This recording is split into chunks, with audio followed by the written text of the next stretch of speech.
Welcome back to the Morgan Branding Podcast. We're in this series talking about books and podcast episodes that I would recommend that have really helped me in some of my business growth. Now, this is a book that I've read recently, so I can't say it's necessarily contributed to my business growth yet, but certainly has helped, again, me push on in some of my ideas about how you can manage staff, how you can manage a business, how you can make a workplace a better place to work. Mary Portas, Work Like a Woman. I'll go through some of the things. A Manifesto for Change. Mary Portas was the, what was it called? Mary Queen of Shops on the TV is what I've known her as, Queen of Retail. The fab Mary Portas calls us to arms. Jeanette Winterson. Mary Portas is a woman on a mission. Forbes. Mary Portas doesn't want to lean in. She wants a whole new office culture, even standard. There aren't many books that can claim to change your life, but this one will. Claire Borden. Full of advice for working women. Observer. A Force for Good. This book will make you change the way you think. Scarlett Curtis. I loved this book. Ideas, Solution, Wisdom, Kindness, and Zero Whining. Sally Hughes. Now, you would look at this book and look at the title and go, Callum, this book is not aimed at you. And look at them comments, full of advice for working women. But I 100%, whereas Mary Portas may not have thought it's for me, think it is for me. It's for me as a bloke of 30 that manages a team to look at how the people before me went, look at the role models that I've got and go, that ain't right. Look at the 50, 60-year-old white blokes in suits and go, this ain't right. This isn't the right culture. And when I'm a 50, 60-year-old white bloke, probably not in a suit, I want to look at my organization and go, wow, it's diverse, it's exciting, it's modern. Not look and go, actually, it's the same as it was when I was 30. Because if Morgan Brandon is the same as it is now, when I'm 65, we've messed up because we've not adapted, we've not modernized, and we've not moved. Work Like a Woman, to me, a lot of the stuff that we've been trying to do, and we talked about the No Rules Rules Netflix book before, Radical Candor. I think a lot of this book, to me, give the reason why I believe in a lot of those things. And one of the things that Mary Portas talked about is the workplace being very masculine and, laddie. And if you look at a lot of the women that have made it to the top now, that is happening, which is great, they're very masculine women. They're not very lovey-dovey, soft, caring, passionate women that we all know and love in our lives, of the women or the feminine skills in our life that we think is endearing to a person and a quality in a person.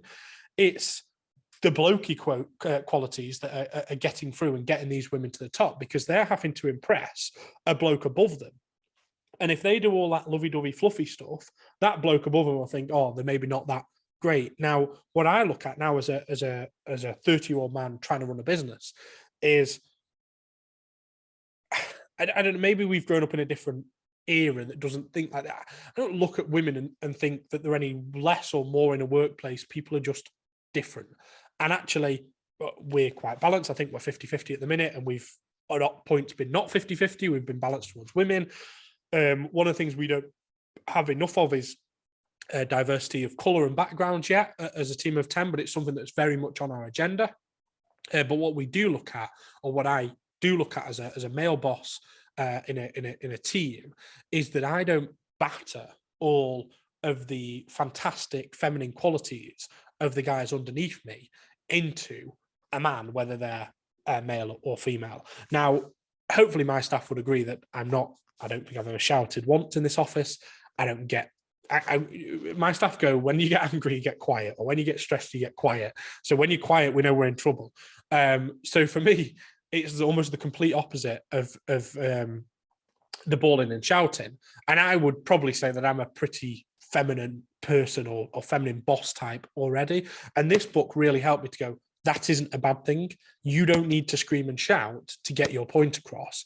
And you can come from a place of loving and caring for your staff, rather than as a place of fear and scaring the staff. I want my staff to be able to come with me for problems and allow me to fix them, not scared that if they bring up these problems, they won't be able to deal with them. I don't want you to think about having a baby as a career stop or a career problem.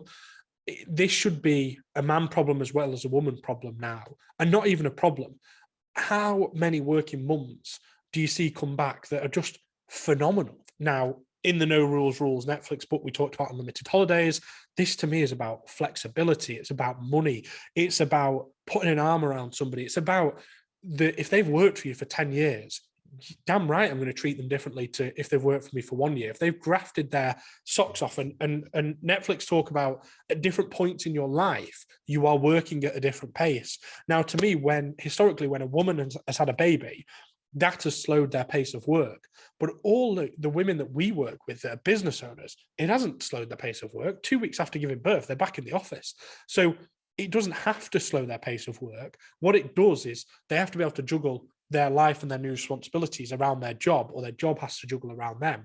And so many workplaces that don't then give people the time off and all these compassionate things for the sake of profit or whatever. And it doesn't even work. It's not even, I say it, and as I'm saying it out of my mouth about profit, and they're just not right, in my opinion. And I think what we've lost here is, if you think about the generation before us, they worked for their company for their whole life. And actually, they quite enjoyed the job. They got paid okay. They didn't get treated great, but it was fair. And then it's gone away from that to people that work all the hours God sends and don't have any time off, and they hate life, and they've got mental health problems, and their relationships are breaking down. And I think it all links together, that actually relationships were stronger back in the day. Work was better. We've lost the plot in the middle. And now we're coming back to a new workplace, hopefully, which can be more loving, compassionate, friendly, diverse, integrated, flexible, work from home, work when you want, work the hours that you want. I trust you to get the job done. I don't care whether you start at 7 o'clock or 7 p.m., as long as you are happy and doing the job. And I do think a chunk of this, I work with lots of virtual assistants that are women, and they're doing that because it's flexible to their life. They can work at 8, 9 o'clock once a kid's gone down, or they can work between 9 and 3 when a kid's at school. Not every job is going to have that flexibility, I understand, but there has to be enough jobs or enough flexibility in the workplace that we can deal with that and give jobs to the people that want at different points. Because actually, a lot of the jobs that, adults or adults with kids, and not women with kids, adults with kids, because blokes have to deal with kids as well, and should be dealing with kids as well. Adults with kids don't want. 16, 17, 18-year-olds do want. 19, 20-year-olds do want. 65-year-olds do want. Different people in different points in their life want different things. And this book, to me, really helped, and a lady that we worked with recommended it. She knows how we work. She knows that we've got a lot of powerful women, and wanted to ensure that I could understand it better. And it was a fantastic recommendation. I really enjoyed this book. Probably one of my favorites.